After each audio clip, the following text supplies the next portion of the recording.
Hello, YouTube. Welcome back to you all. How are you guys? I've been writing a bunch of scripts and playing some No Man's Sky on the side while I work on Genesis. Anyways, I'm a little excited today as we get to talk about a mod that I am absolutely enamored with. Today we'll be taking a look at the old Ironsides mod by Lord Hapless and the dialogue written by Treadlightly. Old Ironsides is one of those rare mods that comes from the community that is overall so unbelievably high quality, it's a little hard to believe that it's actually real. This mod has a hefty amount of content and doesn't follow the normal format of adding tech or research, and instead operates through vendor shops and lootable corpses from enemies and recruits. Meaning most of your upgrades for the quote-unquote armor, or otherwise known as animal backpacks here, will come from shops or looting. This makes it mostly lightweight in terms of impact on the game world, but can have some difficulty with shopping mods and vendor change mods. Like I just said, the mod doesn't follow the usual format, which means this mod Monday will actually be lacking a lot of information in the specifics, as I think that outright spoiling where the enemies spawn could make the gameplay less impactful, and this isn't a full-blown guide of the mod, but rather a highlight and overview. Given that information, we will, however, discuss the uniques in depth and their backstory while we go over the various models you can see in the mod. I'll also be suggesting some theories and plans I have with them for Genesis, so feel free to leave your feedback down below on how you think they tie into the world. There is one new game start that starts you off in Black Desert City as a human with an old rusted Ironside animal as your companion. We'll be editing this start and adding everyone in all at once to the start so I can get a good overview of what the mod provides. So let's talk upgrades, or backpacks and armor. You can find upgrades at the following locations and vendor types: Black Desert City, Robotics, and Mongrel. With just this mod alone, there will be 2 stores in vanilla that have the restored backpacks. If you're using mods like UWE, Kaizo, these locations may have been expanded unintentionally. I would check with those mod authors. If you are using Genesis, this however is not the case anymore, as the upgrades are now found exclusively in the vaults. Enemy locations and potential loot. With the addition of the new animal robots, there comes some new enemies, both rusted and not, thus lootable opportunities as well. You can find enemies in the following ruin types and locations in the vanilla game world. Homeless or roaming squads can be found in the following zones, making them much more difficult: Deadlands, Iron Trail, and Venge. Deadlands being Black Desert City's location, and Iron Trail and Venge being somewhat out of the way. This makes the roaming squads less frequent, but makes them fit into the world of Kenshi quite well, as they're not out of place and rampant across the game world like some other mods. Unique characters. Alright, now that we have the basics out of the way with the generic information, let's talk about the 4 unique characters. I won't spoil their locations, but you can find that pretty easily on the mod page. Zagan. A warrior lost to time and legend, rusting away among other warriors of a similar fate. In order to recruit this hunking legendary warrior, one will need an iron resolve. Zagan is a warrior who seems to be waiting for the right companion to travel with, and waits, like many skeletons we see throughout vanilla Kenshi, to be given a purpose again. In the case of this unique recruit, he's looking for a good fight and a solid companion. Bear in mind that the wrong words and those without a solid resolve will set him off, making him hostile immediately and possibly killing you. Marbas the Insane.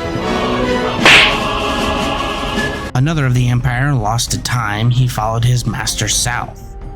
As he watched the progression of horror against his own, his mind couldn't handle the betrayal and it snapped, superheating interior mechanicals together and fusing them to create bridges that were never meant to be. Marbas is a powerful foe from the get-go.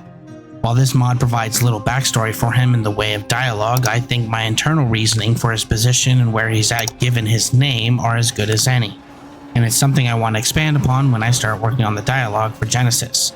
I think there's great potential to tell a sad story of loyalty and betrayal here. If you guys have any suggestions, leave them below. Kenshi. A knight of higher order. You're shocked upon meeting him. He's not only fully functional, he seems rational.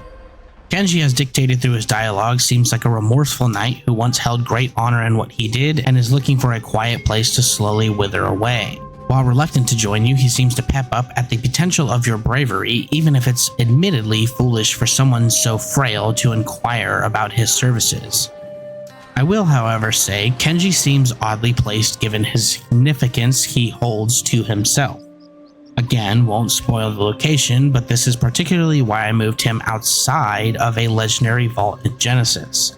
It was something that seemed very unfitting of a knight, even if he is technically just trying to live a quiet life to wither away from.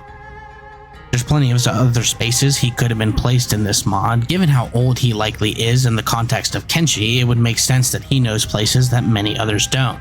This is something I want to highlight as I work on him in the future. Deimos. Another Forsaken Ironside lost to time, he appears to not be fully functional or in control. He could, however, hold the secret of the skeletons. Deimos is met in a very fitting place that would indicate fear and power of who he is, but also what he has become. While I won't say much more to his placement, he is very fitting and adds an extra level of threat. He is recruitable, meaning you not only need to handle him, but others to recruit him. In order to recruit him, you will need to use the resources of where he is. In this section, I want to highlight some potential issues and conflicts. Katarina's Sage steeds will hard conflict with Old Ironside, as in they will crash when played together. That's because they both use the same reference to an obscure data set in the FCS. Do not play with them together. They will crash your game. Old Ironsides is obviously already included in Genesis, so don't add it when you're playing with Genesis. Now there is a potential bug, and I have yet to see this bug happen, but it could be a combination of time and luck. The bug results in what appears to be an invisible attacks due to animations or attack speed. Hapless has dubbed this the laser eye bug. Aren't you guys friends?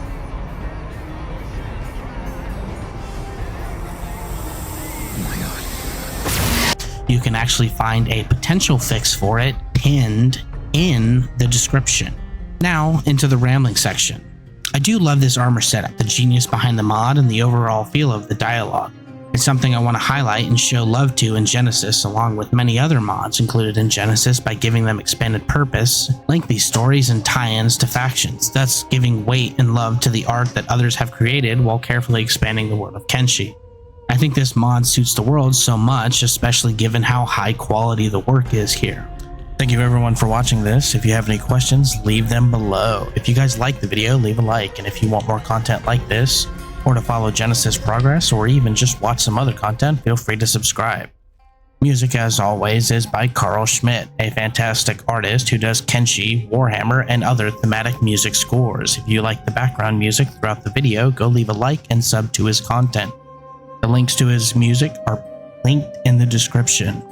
And of course, I'd be remiss not to invite you all to my Guilded server. The TLDR is, it's Discord, but everything is free. I'm moving my community there as I think it'll suit what I do better than anything else. I'm Atlas, I'm a Guilded partner, and I am out.